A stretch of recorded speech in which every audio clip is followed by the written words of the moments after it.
Good afternoon, everyone, and welcome to TSMC's first quarter 2024 earnings conference call. This is Jeff Su, TSMC's Director of Investor Relations and your host for today. TSMC is hosting our earnings conference call via live audio webcast through the company's website at www.tsmc.com, where you can also download the earnings release materials shortly. If you are joining us through the conference call, your dial-in lines are in listen-only mode. The format for today's event will be as follows. First, TSMC's Senior Vice President and CFO, Mr. Wendell Huang, will summarize our operations in the first quarter 2024, followed by our guidance for the second quarter 2024. Afterwards, Mr. Huang and TSMC's CEO, Dr. C.C. Wei, will jointly provide the company's key messages. Then we will open the lines for the question and answer session. As usual, I would like to remind everybody that today's discussions may contain forward-looking statements that are subject to significant risks and uncertainties, which could cause actual results to differ materially from those contained in the forward-looking statements. Please refer to the safe harbor notice that appears in our on our press release. And now, I would like to turn the call over to TSMC's CFO, Mr. Wendell Huang, for the summary of operations and the current quarter guidance. Thank you, Jeff. Good afternoon, everyone. Thank you for joining us today. My presentation will start with the financial highlights for the first quarter 2024. After that, I will provide the guidance for the second quarter 2024. First quarter revenue decreased 5.3% sequentially in NT dollars, or 3.8% in US dollars, as our business was impacted by smartphone seasonality, partially offset by continued HPC-related demand.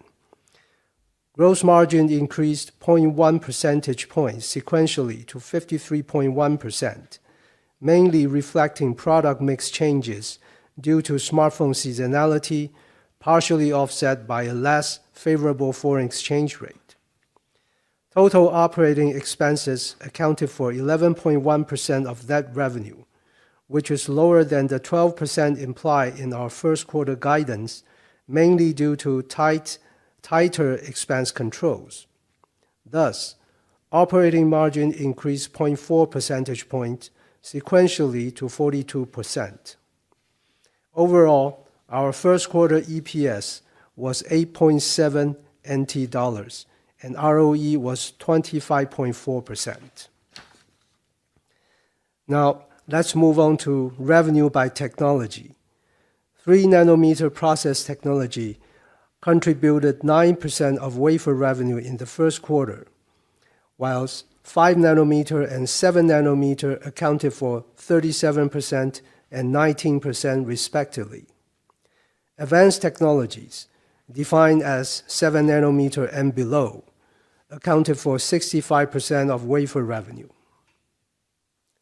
Moving on to revenue contribution by platform, HPC increased 3% quarter-over-quarter to account for 46% of our first quarter revenue.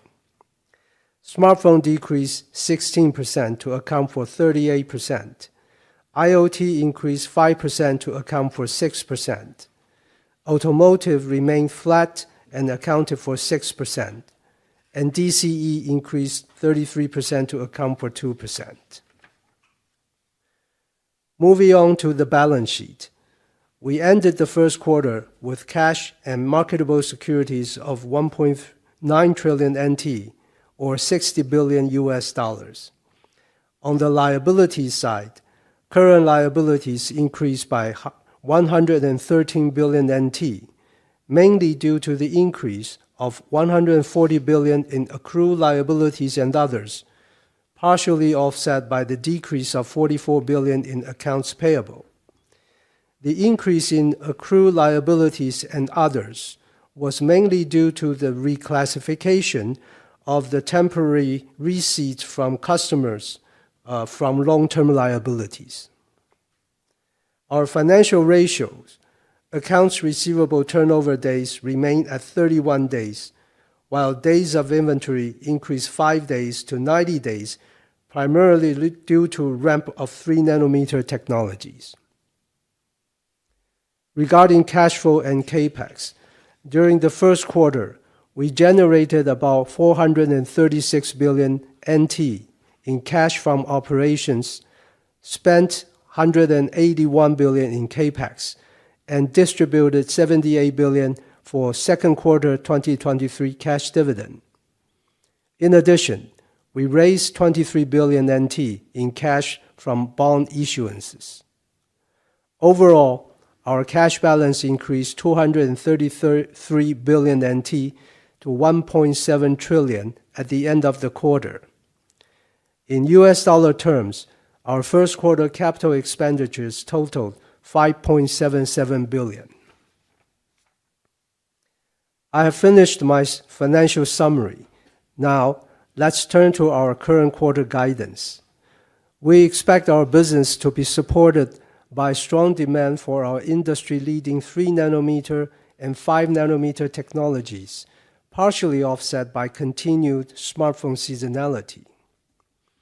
Based on the current business outlook, we expect our second quarter revenue to be between $19.6 billion and $20.4 billion, which represents a 6% sequential increase and 27.6% year-over-year increase at the midpoint. Based on the exchange rate assumption of $1 to 32.3 NT, gross margin is expected to be between 51% and 53%, operating margin between 40% and 42%. Also, in the second quarter, we will need to accrue the tax on the undistributed retained earnings. As a result, our second quarter tax rate will be slightly above 19%. The tax rate will then fall back to 13 to 14% level in the third and fourth quarter, and the full-year tax rate will be between 15% to 16% compared to 14.5% in 2023. This concludes my financial presentation. Now let me turn to our key messages. I will start by making some comments on the impact from the April 3rd earthquake. On April 3rd, an earthquake of 7.2 magnitude struck Taiwan, and the maximum magnitude of our fabs was 5. Safety systems and protocols at our fabs were initiated immediately, and all TSMC personnel are safe. Based on TSMC's deep experience and capabilities in earthquake response and damage prevention, as well as regular disasters drills, the overall tool recovery in our fabs reached more than 70% within the first 10 hours and were fully recovered by the end of the third day.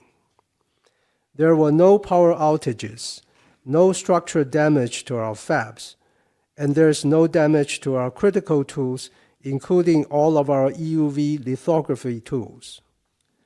That being said, a certain number of wafers in process were impacted and had to be scrapped, but we expect most of the lost production to be recovered in the second quarter, and thus minimum impact to our second quarter revenue. We expect the total impact from the earthquake to reduce our second quarter gross margin by about 50 basis points, mainly due to the losses associated with wafer scraps and material loss. Next, let me talk about our first quarter 24 and second quarter 24 profitability. Compared to fourth quarter 2023, our first quarter gross margin slightly increased by 10 basis points sequentially to 53.1%, primarily driven by product mix changes due to smartphone seasonality. We have just guided our second quarter gross margin to decline by 1.1 percentage points to 52% at the midpoint, primarily due to the impact from the earthquake on April 3rd, as just discussed, and higher electricity costs in Taiwan. After last year's 17% electricity price increase from April 1st, TSMC's electricity price in Taiwan has increased by another 25% starting April 1st this year. This is expected to take out 70 to 80 basis points from our second quarter gross margin. Looking ahead to the second half of the year, we expect the impact from higher electricity costs to continue and dilute our gross margin by 60 to 70 basis points.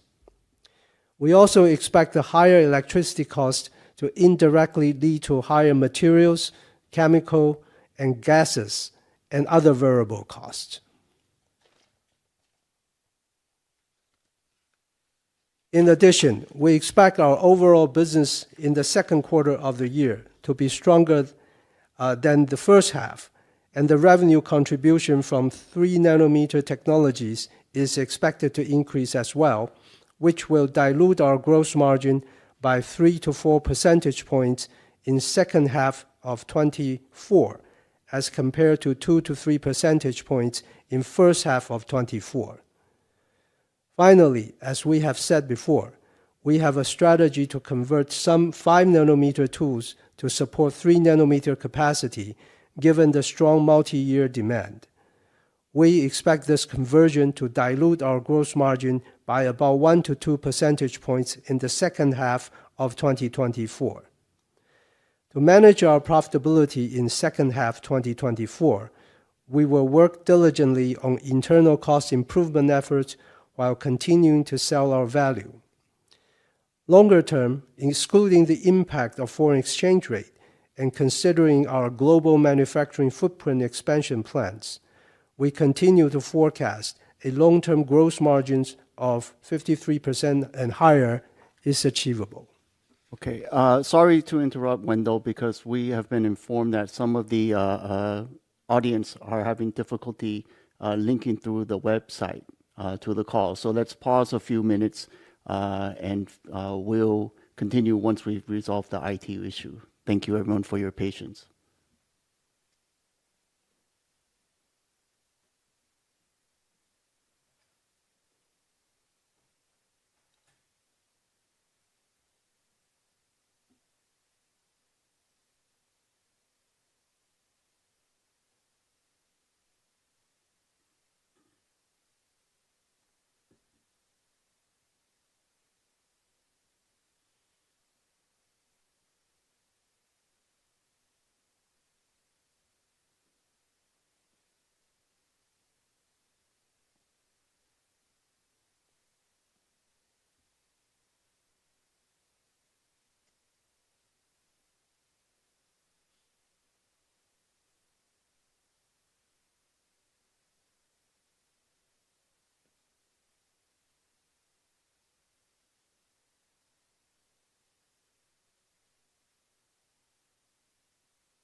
是那个网站的连接那个就突然就故障，所以他们现在就是把那连接拿掉，直接贴dial in的info，直接把它贴上去，所以它需要几分钟的时间这样子。所以3到5分钟。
On the telephone call, sorry, we're having a little bit of IT issue. We should expect hopefully to resolve it very soon. So just please hang on for a few more minutes and thank you for your patience.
Okay, thank you everyone for your patience. Sorry about the technical issues. We believe the webcast, if you're through the TSMC website, you should be able to log back in and listen to the webcast.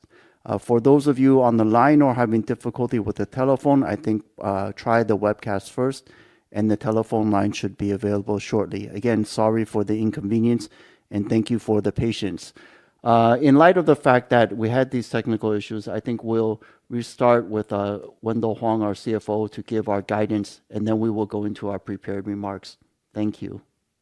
Thank you, Jeff. Sorry, everyone. Let me repeat the guidance for second quarter again. For the second quarter of 2024, we expect our business to be supported by strong demand for our industry-leading 3-nanometer and 5-nanometer technologies, partially offset by continued smartphone seasonality. Based on the current business outlook, we expect our second quarter revenue to be between $19.6 billion and $20.4 billion, which represents a 6% sequential increase or a 27.6% year-over-year increase at the midpoint. Based on the exchange rate assumption of $1 to 32.3 NT, gross margin is expected to be between 51% and 53%, operating margin between 40% and 42%. Also, in the second quarter, we will need to accrue the tax on the undistributed retained earnings. As a result, our second quarter tax rate will be slightly above 19%. The tax rate will then fall back to 13 to 14% level in the third and fourth quarter, and the full-year tax rate will be between 15 to 16% compared to 14.5% in 2023. Now, that concludes the financial presentation. Let me now repeat our key messages. I will start by making some comments on the impact from the April 3rd earthquake. On April 3rd, an earthquake of 7.2 magnitude struck Taiwan, and the maximum magnitude at our fabs was 5. Safety systems and protocols at our fabs were initiated immediately, and all TSMC personnel are safe. Based on TSMC's deep experience and capabilities in earthquake response and damage prevention, as well as regular disaster drills, the overall tool recovery in our fabs reached more than 70% within the first 10 hours and were fully recovered by the end of the third day. There were no power shortages, no structural damage to our fabs, and there's no damage to our critical tools, including all of our EUV lithography tools. That being said, a certain number of wafers in process were impacted and had to be scrapped, but we expect most of the lost production to be recovered in the second quarter, and thus minimal impact to our second quarter revenue. We expect the total impact from the earthquake to reduce our second quarter gross margin by about 50 basis points, mainly due to the losses associated with wafer scraps and material loss. Next, let me talk about our first quarter 2024 and second quarter 2024 profitability. Compared to fourth quarter 2023, our first quarter gross margin slightly increased by 10 basis points sequentially to 53.1%, primarily driven by product mix changes due to smartphone seasonality. We have just guided our second quarter gross margin to decline by 1.1 percentage points to 52% at the midpoint, primarily due to impact from the earthquake on April 3rd, as just discussed, and higher electricity costs in Taiwan. After last year's 17% electricity price increase from April 1st, TSMC's electricity price in Taiwan has increased by another 25% starting April 1st this year. This is expected to take out 70 to 80 basis points from our second quarter gross margin. Looking ahead to the second half of the year, we expect the impact from higher electricity costs continue and dilute our gross margin by 60 to 70 basis points.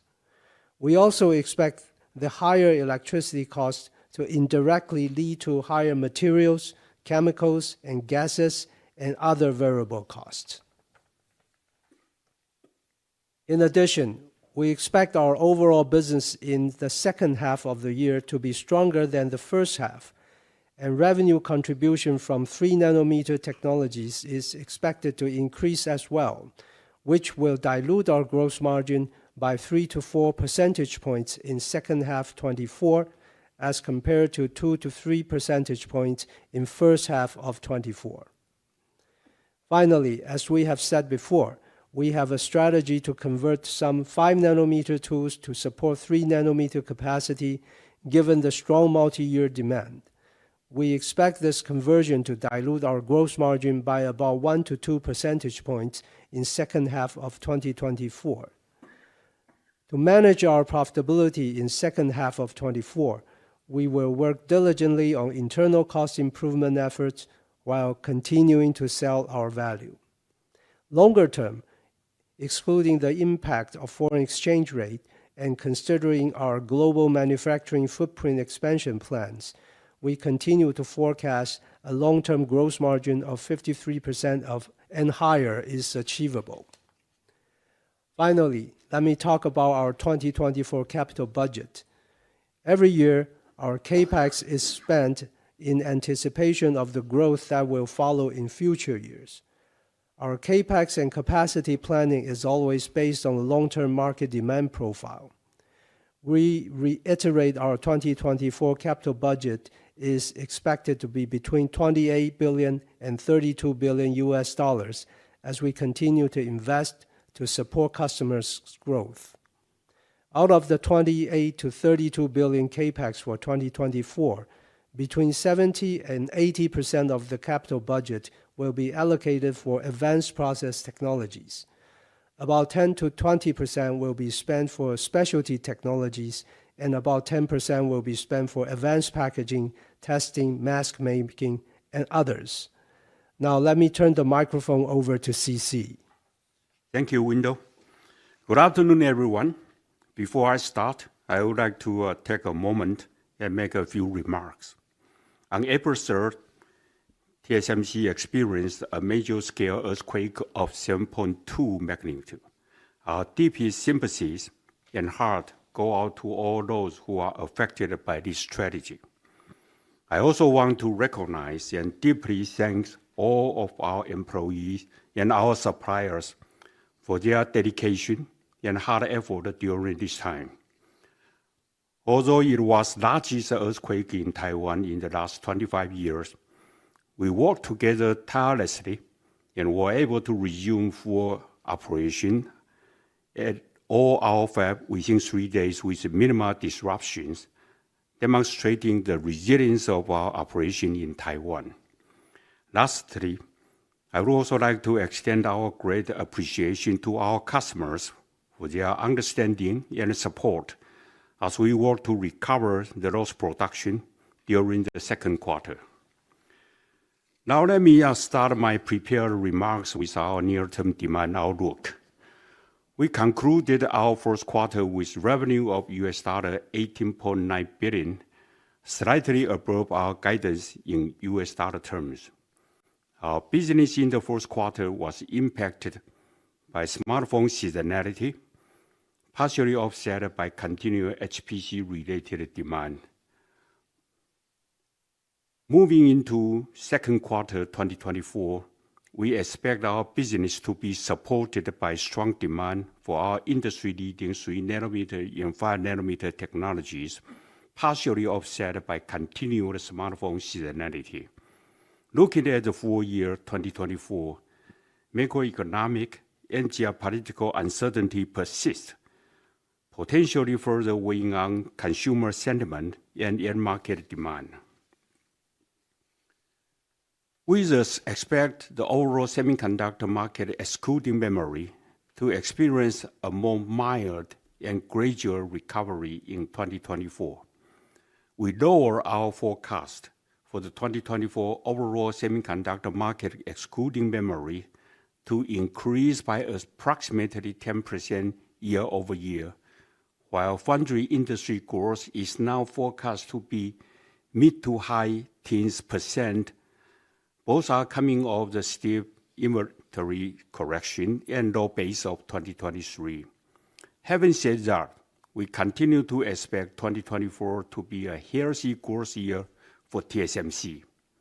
Supported by our technology leadership and broader customer base, we expect that our business to grow quarter over quarter throughout 2024 and reaffirm our full-year revenue to increase by low to mid-20% in US dollar terms. Next, I will talk about the strong AI-related demand outlook. The continuous surge in AI-related demand supports our already strong conviction that structural demand for energy-efficient computing is accelerating in an intelligent and connected world. TSMC is a key enabler of AI applications. AI technology is evolving to use ever-increasingly complex AI models, which needs to be supported by more powerful semiconductor hardware. No matter which approach is taken, it requires use of the most advanced semiconductor process technologies. Thus, the value of our technology position is increasing as customers rely on TSMC to provide the most advanced process and packaging technology at scale, with a dependable and predictable cadence of technology offering. In summary, our technology leadership enables TSMC to win business and enables our customer to win business in their end market. Almost all the AI innovators are working with TSMC to address the insatiable AI-related demand for energy-efficient computing power. We forecast the revenue contribution from server AI processor to more than double this year and account for low teens % of our total revenue in 2024. For the next 5 years, we forecast it to grow at 50% CAGR and increase to higher than 20% of our revenue by 2028. Several AI processors are narrowly defined as GPUs, AI accelerators, and CPUs performing training and inference functions, and do not include networking, edge, or on-device AI. We expect several AI processors to be the strongest driver of our HPC platform growth and the largest contributor in terms of our overall incremental revenue growth in the next several years. Now let me talk about our global manufacturing footprint update. TSMC's mission is to be the trusted technology and capacity provider of the global logic IC industry for years to come. Given the strong HPC and AI-related demand, it is strategically important for TSMC to expand our global manufacturing footprint to continue to support our U.S. customers' growth, increase customers' trust, and expand our future growth potential. In Arizona, we have received a strong commitment and support from our U.S. customers and plan to build 3 fabs, which help to create greater economies of scale. Each of our fabs in Arizona will have a clean room area that is approximately double the size of a typical logic fab. We have made significant progress in our first fab, which has already entered engineering wafer production in April with the N4 process technology. We are well on track for volume production in first half 2025. Our second fab has been upgraded to utilize 2nm technologies to support the strong AI-related demand, in addition to the previously announced 3nm. We recently completed the topping off, in which the last steel construction beam was raised into place, and volume production is scheduled to begin in 2028. We also recently announced plans to build a third fab in Arizona using 2 nanometer or more advanced technologies, with production beginning by the end of the decade. We are confident that once we begin volume production, we will be able to deliver the same level of manufacturing quality and reliability in each of our fabs in Arizona as from our fab in Taiwan. In Japan, we held an opening ceremony in February in Kumamoto for our first specialty technology fab. This fab will utilize the 12, 16, and 22, 28 nanometer process technologies and is on track for volume production in the first quarter of this year. Together with our JV partners, we also announced a plan to build a second specialty fab in Japan with 40, 12, 16, and 6, 7 nanometer process technologies to support strategic customers for consumer, automotive, industrial, and HPC-related applications. Construction is scheduled to begin in second half 24, with production targeted by the end of 2027. In Europe, we plan to build a specialty technology fab in Dresden, Germany, focusing on automotive and industrial applications. With our JV partners, fab construction is scheduled to begin in fourth quarter this year. Our overseas decisions are based on our customers' need and a necessary level of government support. This is to maximize the value for our shareholders. In today's fragmented globalization environment, costs will be higher for everyone, including TSMC, our customers, our competitors, and the entire semiconductor industry. We plan to manage and minimize the overseas cost gap by first, pricing strategically to reflect the value of geographic flexibility. Second, working closely with government to secure their support. And third, leveraging our fundamental advantage of manufacturing technology leadership and our large-scale manufacturing base, which no other manufacturer in this industry can match. Thus, even after factoring the higher cost of overseas fab, we are confident to deliver a long-term gross margin of 53% and higher, and sustainable ROE of greater than 25% that we have committed to our shareholder. At the same time, TSMC will be the most efficient and cost-effective manufacturer in the region that we operate, while continuing to provide our customer with the most advanced technology at scale to support their growth. Finally, I will talk about our N2 status. Our N2 technology leads the industry in addressing the insatiable need for energy-efficient computing, and almost all AI innovators are working with TSMC. We are observing a high level of customer interest and engagement at N2, and expect the number of the new tape-outs from 2 nanometer technology in its first 2 years to be higher than both 3 nanometer and 5 nanometer in their first 2 years. Our 2 nanometer technology will adopt a nanosheet transistor structure, and be the most advanced semiconductor industry technology in both density and energy efficiency.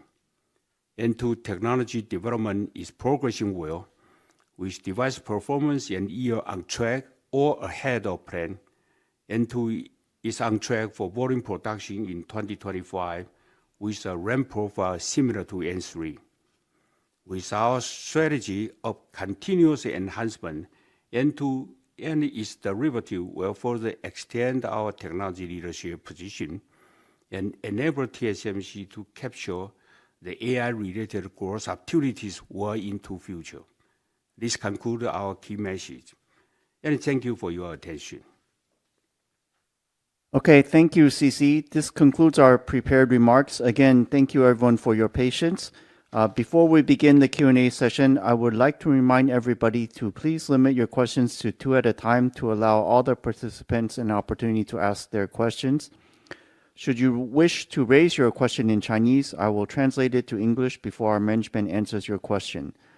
So for those of you on the call, if you would like to ask a question, please press the star, then 1 on your telephone keypad now.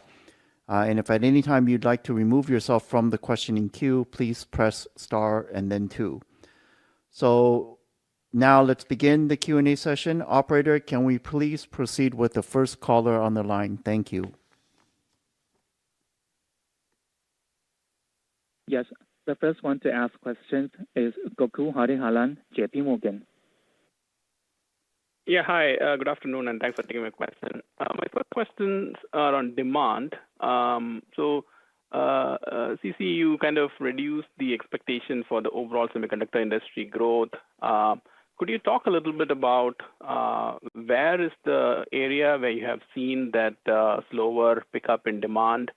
I think you talk about smartphone a couple of times in the call. Is it primarily the smartphone area where you've seen a slower pickup in terms of demand?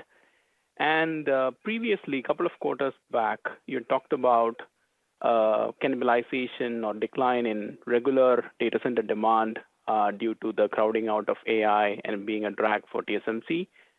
Do you see that the regular compute, regular data center networking kind of demand is coming back, or is it still remaining muted and most of the demand uptick is still focused on AI?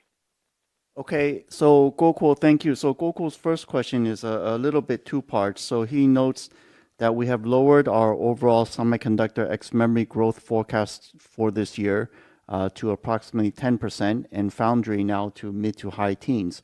So Gokul wants to understand in what segments or applications or areas are we seeing a slower pickup in demand?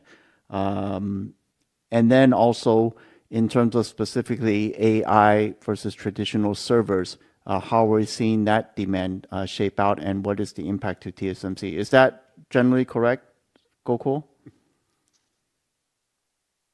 Yeah, and I think maybe since you called out smartphone, just maybe mention how you see the smartphone demand compared to maybe 3 months back as well. Thank you.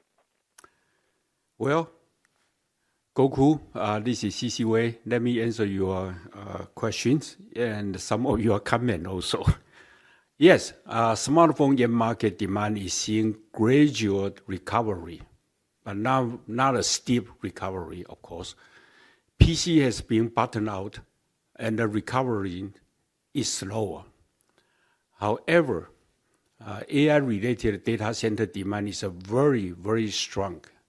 And traditional server demand is slow, lukewarm. IoT and consumer remain sluggish. Automotive inventory continue to correct. Okay, what does that mean to TSMC? You know, the budget for each hyperscale player, their wallet share shift from traditional server to AI server is favorable for TSMC. And we are able to capture most of the semiconductor content in an AI server's area as we define the GPU, ASIC, networking processor, etc. Well, we have a lower presence in those CPU-only, CPU-centric traditional server. So we expect our growth will be very healthy. Do I answer your question, Gokul? Okay, so yeah, just wanted to ask, is it smartphone the main change compared to, let's say, back in January when you had more than 10% growth for semi, or is it across the board you're seeing a slower recovery? So Gokul is asking sort of versus 3 months ago, where have we seen the major shift in the overall end market? Is there a particular area that we have seen? Yeah, Gokul. 3 months ago, we project that one of the platforms, automotive platform, was will increase this year, but now we're expecting it to decrease. So I think that is the one areas that we saw was different. Okay, thank you. My second question, just wanted to understand gross margin trends. We talked about 3 to 4 percentage point gross margin dilution from N3 ramp in second half of the year. Should we think that the N3 related gross margin drag is more severe than usual for what we have seen for leading edge nodes in the past, or is it largely similar to what we have seen in N5 or N7? And when you go to N2, do you think that this will kind of be the similar pattern, or do you think that the gross margin dilution will be lower when we go to like future process nodes, given that N3 seems to be, at least compared to previous cycle, seems to be dragging a little bit more compared to like N5 or N7 in the past few years? Okay, thank you, Gokul. So let me summarize your second question. Basically, is on gross margin. Gokul notes that N3, as Wendell said, will dilute our margin by 3 to 4 percentage points in the second half. So his question is, it seems that N3, the gross margin dilution or drag, is more severe than past nodes such as N5 and N7. Is that the case? And also, of course, with N2 upcoming, will we face a similar pattern, or what is the margin profile for N2? Which I think Wendell can address. Yeah. Sure. Yes, Gokul. It is true that N3 is taking longer time to reach the corporate margin than the other nodes like N5 or N7. N5 or N7 before, it was like 8 to 10 quarters to reach the corporate. But for N3, we think it will take about 10 to 12 quarters. And this is partly because N3 process complexity has increased. And also our corporate average gross margin also increased during the period. But another reason is that we set the pricing of N3 very early, several years ahead of production. However, we experienced a lot of cost inflation pressures in the following years. So as a result, N3 will take a longer time than N5 and N7 to reach the corporate average gross margin. For N2, based on what we can see so far, is that we are doing a better job in cost and selling our value, and we expect N2 to have a better margin profile than N3.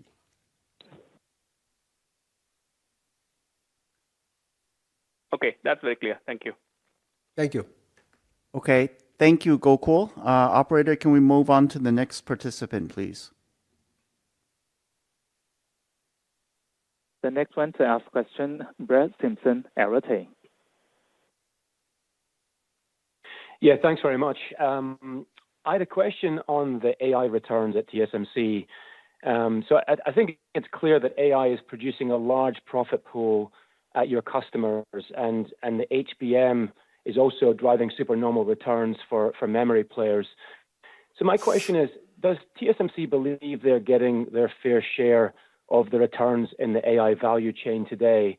And is there scope for TSMC to raise pricing for AI chips in future? Thank you. Okay, thank you, Brett. So Brett's first question is looking at the AI-related demand. He notes that AI customers are earning very good returns, HBM and other components as well. So his question is that whether TSMC, do we feel we are earning or capturing our fair value or right value of the returns? And I think on pricing, how would we price for AI, basically? I think, Brett, sorry, that's your question, right? Well, let me answer the question. That's it. Thank you, Jeff. We always say that we want to sell our value, but it is a continuous process for TSMC. And let me tell you that we are working on it. We are happy that our customer doing well. And if customer do well, TSMC does well. So let me summarize in what word we are working on it, and we hopefully that we can share our value.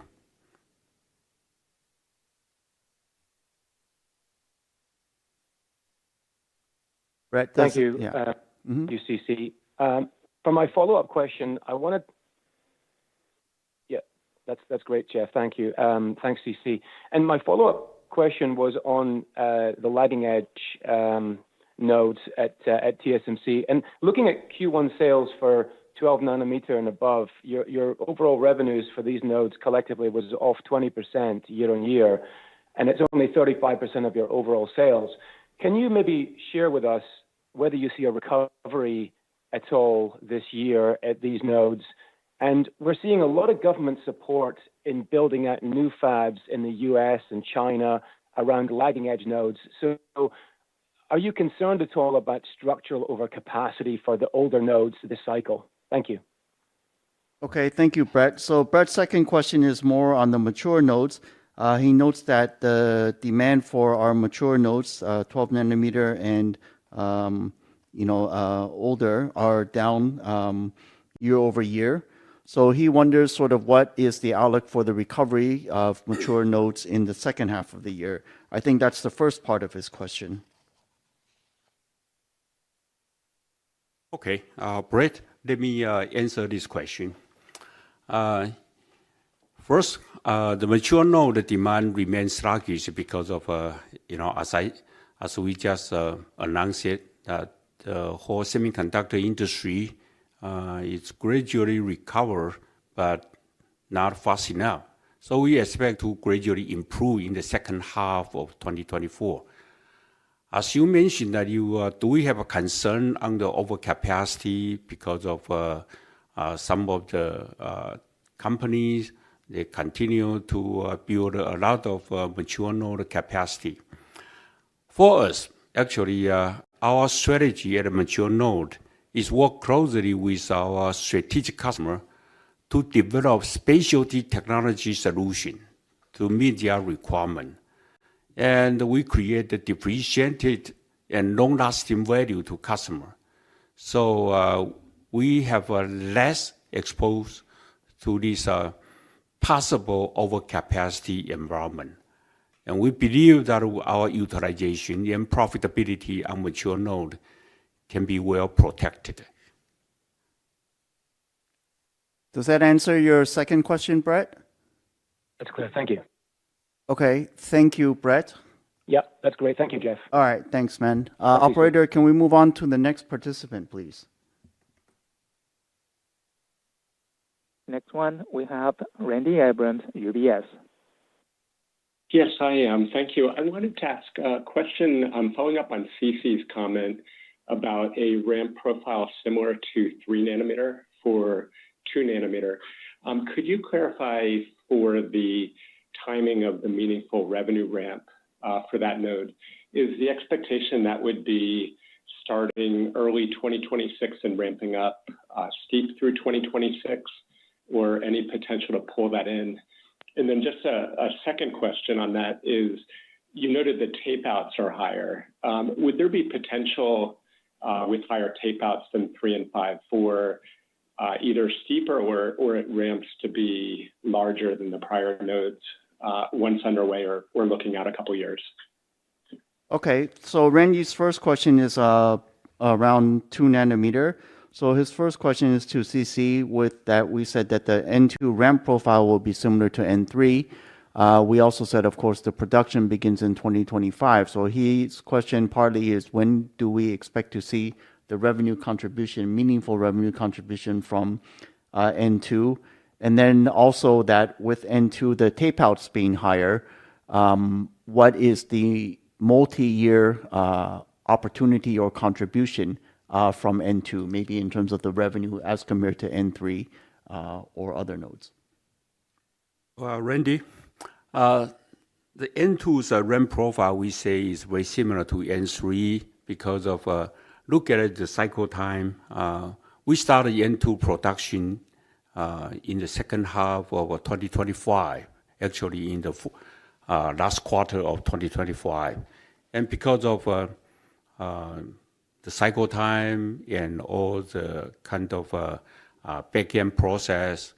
And so we expect the meaningful revenue will start from the end of the first quarter or beginning of the second quarter of 2026. That's what we mean. That's, is the profile very similar to N3. Now, your second question is there have been a lot of engagement and the tape out will be higher. And do we see a very steep kind of production? Well, we do expect that, but let me say again, N2 is a very complicated work or very complex the technology node. So my customer, they also take a little bit longer time to prepare for the tape out. So that's why they all engage with TSMC in the early stage. But for their product ramp up, they will have their own product roadmap and their own business consideration. However, we still say that N2 will be a very, very big node for TSMC. Randy, does that answer your question? Great. No, that's helpful color. Yes. Yes, it does. No, helpful color. My second question is just relating to the upward expectations you gave for the AI accelerators. Curious how that ties to how you're looking at the CapEx. If you see that we're entering either higher growth or investment cycle, where capital intensity could need to rise up above that mid-30s range that you set, or at least in absolute dollars from the $30 billion this year, we should start growing or thinking about CapEx at least growing with revenue. Okay, so Randy's second question is basically, I think, with such strong AI-related demand, what does this mean for our CapEx and capacity planning? And also, what does this mean for our capital intensity outlook? Yeah, hi, Randy. For TSMC, a higher level of capital expenditures is always correlated with higher growth opportunity in the following years. We work with our customers closely, and our CapEx and capacity planning are always based on the long-term structural market demand profile. That is underpinned by the multi-year megatrends. We always review our CapEx plan on an ongoing basis, and as a key enabler of AI, we will work with our customers closely to plan the appropriate level of capacity to support their needs. And then in terms of the capital intensity and CapEx dollar outlook. Yeah, the capital intensity in the past few years, it was high as we invested heavily to meet the strong customer demand. Now the rate of increase for the CapEx is leveling off. So this year and the next several years, we are expecting that the capital intensity is somewhere at the mid-30s level. But as I just said, if there are opportunities in the future years, then we will invest accordingly. Does that answer your second question, Randy? If I could ask a quick follow-up. Yeah, it does. Sorry, I'll ask a quick follow-up. Would this be viewed as a bit of a digestion year since you ramped a lot of the 3 nanometer spending in the past couple of years? So then as you kick off to, should we look at it as a low or should we see this as kind of a normal in that trend? So I think Randy's question is with, Randy, you're still asking about CapEx. So is that correct? Yeah, still on CapEx. If it's a CapEx digestion year, since you've ramped a lot of 3 spending already and the 2 nanometers still, a lot of that's still in front of us. Yeah, Randy, I wouldn't call it a digestion year. Every year we invest based on the forward-looking business opportunities, and we constantly review that. So this is what we're seeing in the future, and that's what we're the funds that we're investing in. So no, I wouldn't call it a digestion year. Okay. Okay, good. No, thank you, Wendell. Thank you. All right. Thank you, Randy. Operator, can we please move on to the next participant, please?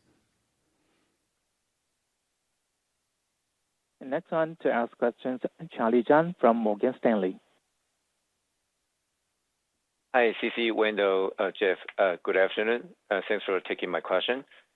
So my first question is about selling the value. I think another caller also addressed this topic, but I want to go a little bit deeper because given all the efforts you made, right, and also ongoing cost challenge, no matter the coming U.S. fab electricity cost hike, I'm not sure if you can give investors a kind of range about a potential price adjustment or kind of the value you're going to sell to your customers.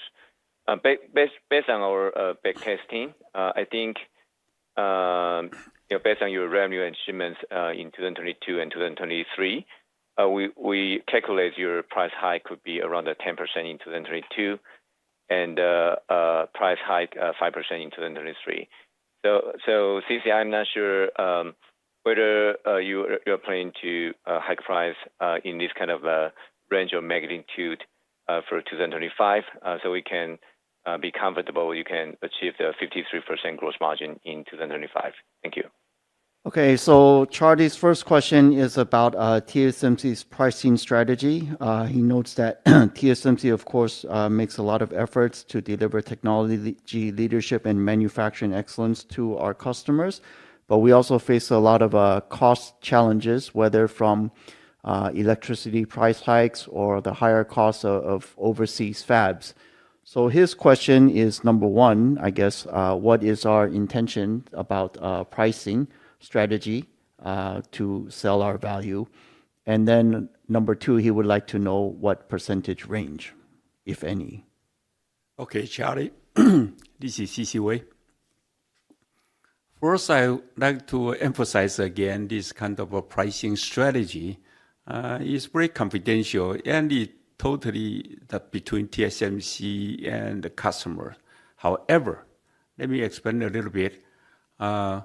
We do encounter some kind of higher cost in the overseas, or even recently the inflation and the electricity. We expect our customer to share some of the higher costs with us. And we already started our discussion with our customer. And as I said, for the overseas fab, we want to share our value, which also includes the flexibility of geophysics location or something like that. If my customer requests to be in some certain area, then definitely TSMC and the customer have to share the incremental cost. Charlie, did I answer your question? Yes, I think that answers my question. I think passing through some cost or all the cost to incremental cost to customers should be fair, especially you are creating lots of value to your customers. Thank you. And my second question is about AI. I know your cost capacity has been very tight, very strategic, but I'm wondering how you're going to judge the demand and allocate the capacity to all the different type of AI semi customers. Because we're hearing your major customers is demanding for 2x capacity next year. So I'm wondering how you're going to allocate, right? Meaning, will you still reserve a certain percentage for some smaller or strategic customers, no matter those are ASIC or smaller GPU vendors? So what is the kind of benchmark you are going to allocate those capacity to customers? And are you okay with that? If your major customers' demand cannot be fulfilled by you, are you okay to give out or do some market share to some your industry competitors? Thank you. Okay, so Charlie's second question is around, I guess, basically our advanced packaging and more specifically CoWoS. And he, of course, notes that the CoWoS capacity, the demand is very strong today and also into 2025. So the capacity is very tight. So his question is, how does TSMC decide on how to allocate the capacity to customers? Will we have large customers, but will we reserve capacity to support smaller customers as well? And then lastly, would we be okay if customers want to use somebody else, so to speak? So several parts to this question. Charlie, let me say it again. The demand is very, very strong, and we have done our best. Well, we put all the effort to increase the capacity. It probably more than double this year as compared with last year. However, it's still not enough to meet the customers' demand, and we leverage our OSAT partners that to complement of TSMC's capacity to fulfill customers' need.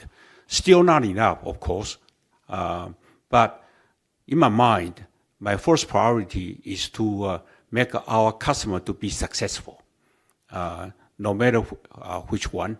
And of course, the long-term partners will have a better, cooperation with TSMC in terms of technology and processing complexity. So much easier to be ramped up. However, no matter what, let me say again, the demand is very high, extremely high, and we do our best to increase the capacity to alleviate the shortage. We also leverage OSAT partners. We want to make sure that all our customers get supported. Probably not enough this year, but for next year, we try very hard. And you mentioned about giving up some market share. That's not my consideration. My consideration is to help our customer to be successful in their market.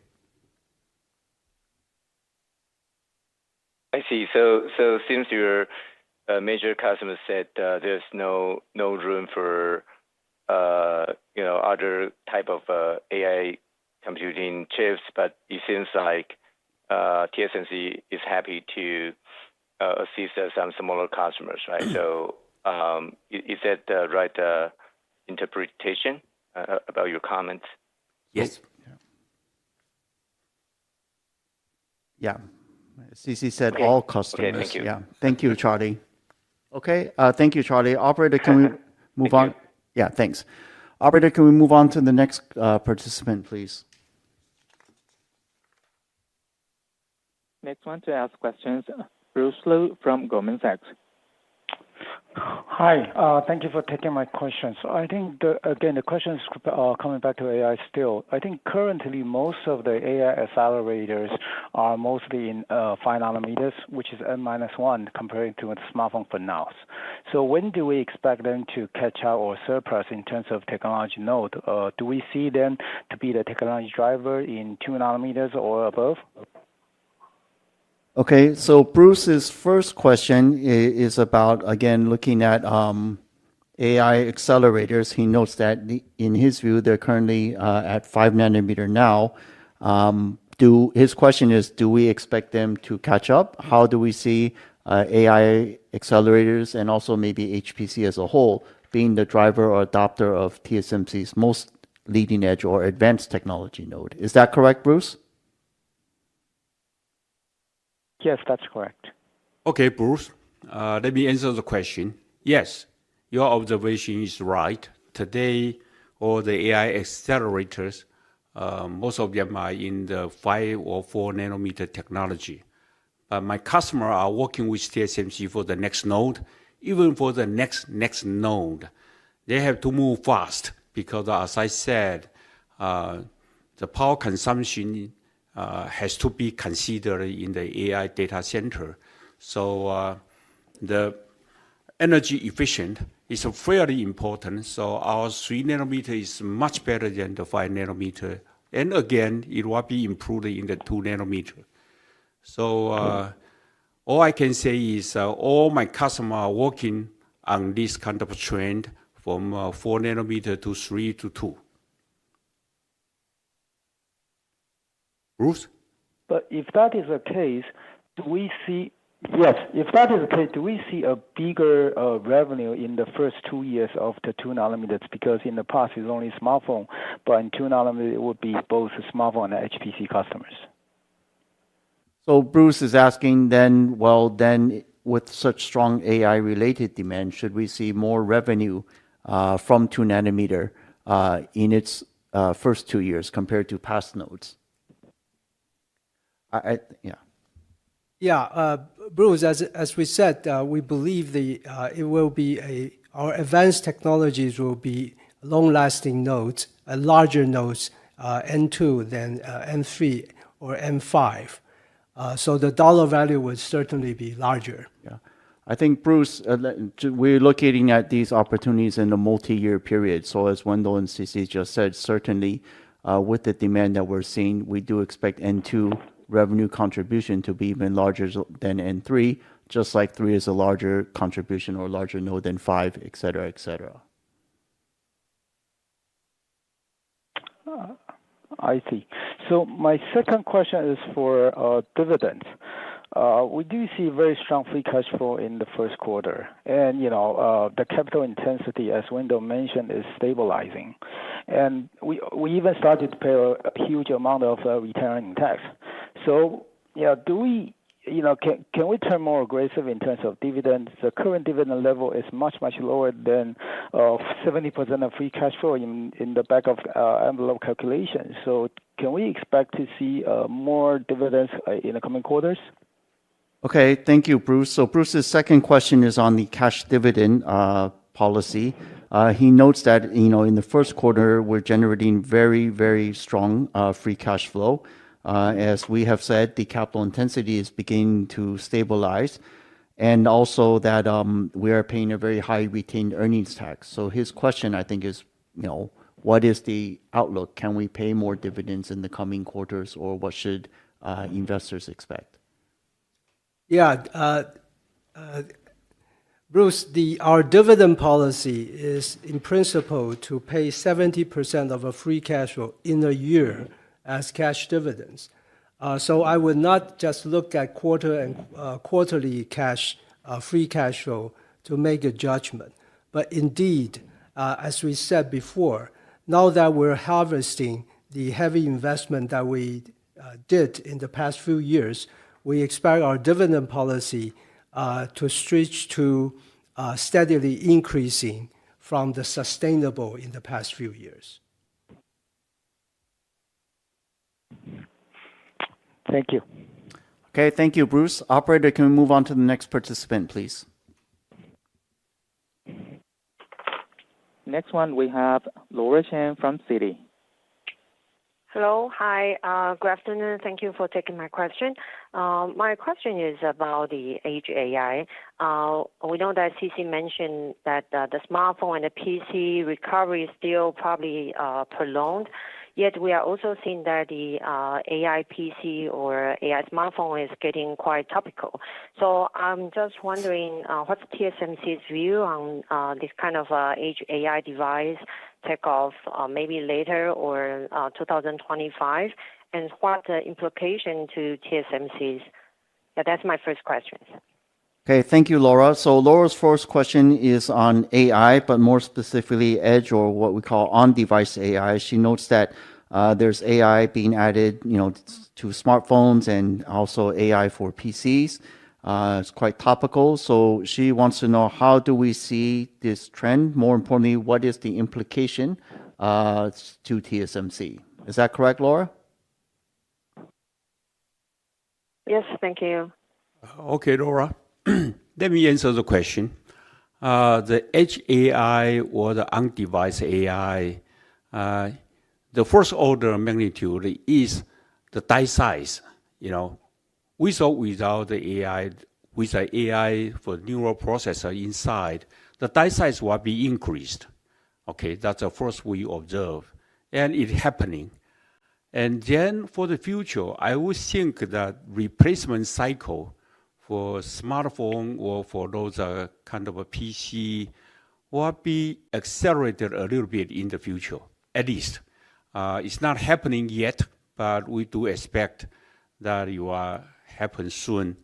And all in all, I would say that on-device AI will be very positive for TSMC because we capture the larger share of the market. Did I answer the question, Laura? Yes, thank you. And so in that case, yes, you're very helpful. So in that case, can we expect that our demand on N3, because now it's still mostly on the smartphone or mobile, so can we expect that the N3's revenue contribution in second half or next year will be bigger, say like 20% plus in the second half of this year? Okay, sorry. Well, Laura's follow-on to the first question is then should we expect that N3 demand in the second half or into 2025? Sorry, I didn't catch the exact percentage, but be a large percentage or significantly larger than it is today. Is that correct, Laura? Yes, thank you. Okay, certainly, as I said, we expect to happen at, a larger data size, as I said, we already observed that. And for the replacement cycle to be accelerated, it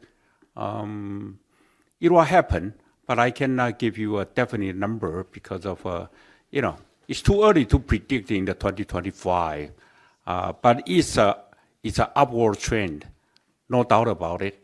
And we expect we have a good business.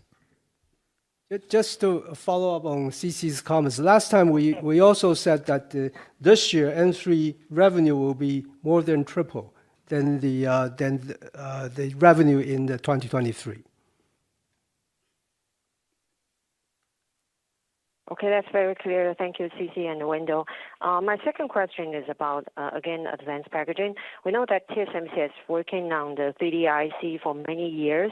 So I'm just wondering that what's the current progress? Will we expect to see more meaningful takeoff with our N2 ramp up for like a high computing PC? And between different kind of technology like hybrid bonding or TSV, what's TSMC's major consideration? Okay, so Laura, I guess second question, although, yeah, fine. Second question is about our advanced packaging solutions and 3D IC solutions. She's wondering what is the outlook or take-up for the demand for the next several years? And she also would like us to comment on the consideration of TSV versus hybrid bonding and such. Wow, you ask a very technical question about the TSV and the hybrid bonding. It's all together. The 3D IC's packaging technology is very complicated, and our customers start to adopt it. Not a big volume yet, but we expect it to start to grow from this year. How big it will be is hard to say, but I think it is a trend. Whether it is micro bumping or is a hybrid connection, that it depends on the customer's product requirement. Okay, Laura? So starting from this year, we will see, just very quickly. So starting from later this year, we will see that 3D IC products from our customers. That's the current progress. So Laura is asking, will we start to see 3D IC products from our customers when? Now.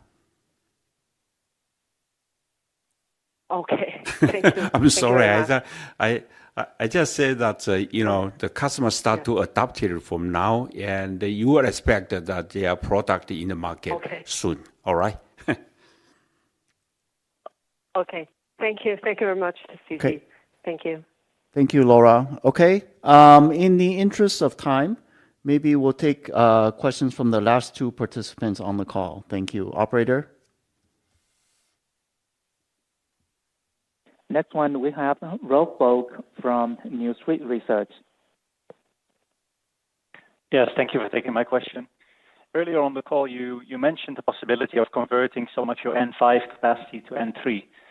What I was wondering, considering the strong demand for AI chips and a recovery in smartphones, is there a scenario in which you would consider similar conversions from some of your older nodes, such as the N7, given that utilization and revenues there are still well below peak levels? Thank you. Okay, so Rolf's first question is about tool commonality and conversion. He notes that we have already said we are converting some of the capacity, so using some of the N5 tools to support the strong multi-year demand for N3, for AI related and such. His question is that given our 7 nanometer is still underutilized, would we also consider converting 7 nanometer tools to support more leading edge, stronger demand? Well, let me answer this question. We can convert one technology node capacity to the next one. It's because of there is a physical advantage. That meaning, let me give you one example.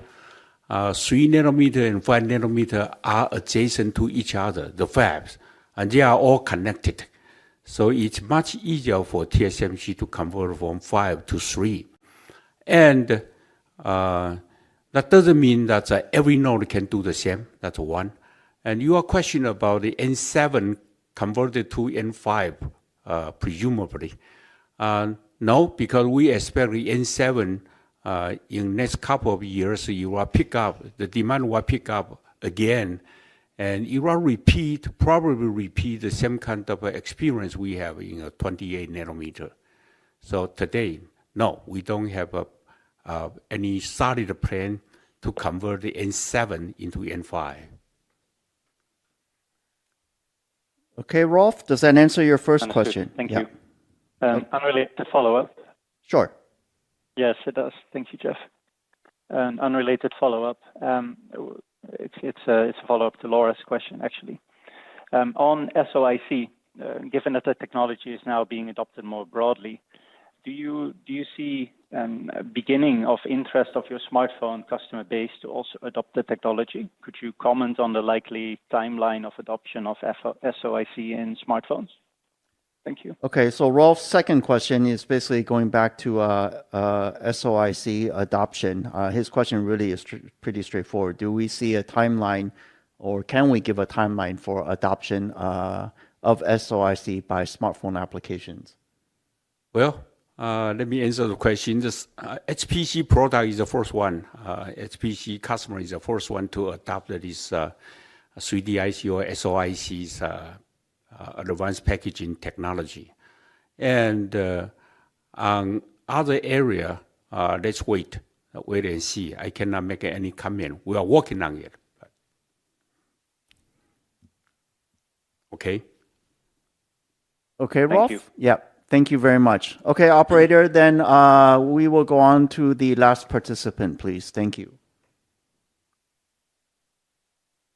Yes, the last one to ask questions, Mehdi Hosseini from SIG.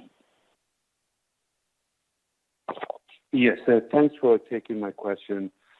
Two from my end. You had a very nice upside to revenue expectation for the first half of 24, but have kept the year-end unchanged.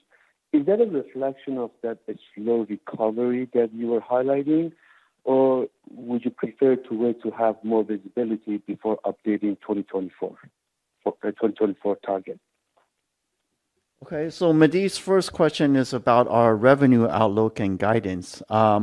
His question is saying we have a nice upside to our revenue in the first half of this year, but we have kept the full year guidance to grow low to mid 20s. So is that because we are more cautious on the second half, or is it because we will see how things go? But I'm not sure if you mean by upside to the first half, Mehdi. You're saying, of course, our first quarter, as CC said, was slightly ahead. of our guidance in US dollar term, but very minutely. But yeah. Yeah, Mehdi, our guidance for the quarterly profile did not change. We always said that quarter and over quarter there will be growth. And also the full year guidance will stay the same. So I don't think there's a so-called upside, as you just said. To the first half, yeah. Yes. Yeah. Okay, thanks for clarification. And then regarding the investment in U.S., especially for 2 nanometer, does that include advanced packaging, or would advanced packaging would be mostly concentrated in Taiwan region? Okay, so Mehdi's second question is that, of course, that we have announced to build 3 fabs in the U.S., including 2 nanometer, given the strong AI-related demand. So his question is then, what about the advanced packaging side? Will we also build advanced packaging in Arizona, or, yeah, what is our plan? Well, let me answer this question. It is always customers' decision, for where the back-end services are done for their product. So in Arizona, we are happy to see that EMCO's recent announcement to build an advanced packaging facility that's very close to our AG fab. Actually, we are working with EMCO and try to support all our customers in AG and for their demand, for their need. Okay, Mehdi, does that address your second question? Thank you. Okay, great. All right, everyone, this concludes our question and answer session. Again, we do apologize for the technical difficulties. If you have anything unclear or need to follow up, please contact TSMC's IR, and we'd be more than happy to help. Before we conclude today's conference, please be advised that the replay of the conference will be accessible within 30 minutes from now, and the transcript will become available 24 hours from now, both of which are going to be available through TSMC's website at www.tsmc.com. So thank you again for joining us today. We hope everyone continues to stay safe and healthy, and we hope to see you again next quarter. Goodbye and have a good day.100